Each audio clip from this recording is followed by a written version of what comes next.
Editor-at-large Mahrukh Inayat now joins me live from Vijay Chowk. Mahrukh, a clear political masterstroke by Jayalalitha, especially when all the regional parties within Tamil Nadu are speaking in one voice as far as the release of these assassins are concerned. Absolutely, Vedika, and not just that. We have to look at this story at three levels. One is purely the legal level, where the Supreme Court has commuted the sentence, and what is happening in Tamil Nadu and what the Chief Minister is saying in terms of technicality is correct, that they, after having served 23 years behind bars, should be released. Number two is political, which, like you mentioned, is a political masterstroke by Jayalalitha, clearly with an eye on the 2014 elections. This is going to give her that kind of support, if at all any was lacking within Tamil Nadu based on that Tamil cause. And third, of course, is the fight that is now ensuing between the Home Ministry and Jayalalitha. Kamaljeet is with me. Kamaljeet, what is Jayalalitha saying in terms of what CRPC law is she looking at, Act, and how is the Home Ministry reacting to it?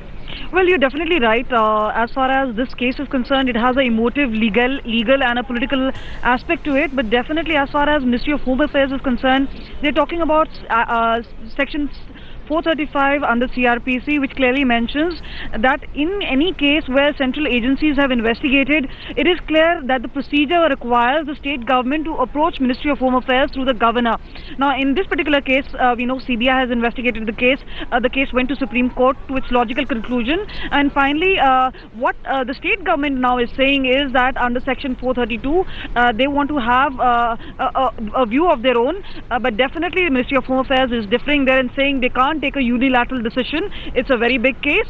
They have to approach the central government, as the central government which has the final authority as to what needs to be done. We've spoken to several ministers and senior dignitaries as well, and they believe that this has been such a huge case that even if there has been clemency which has been turned from death sentence into life sentence, it's very clear that they need to be behind bars for such a big case because it will set a wrong precedent in any case. But what we know is this is an emotive issue. It is a political issue in Tamil Nadu, and that is why whether it's the DMK or the AIADMK, they want to hawk credit for this, and both the parties are now pushing to free these killers.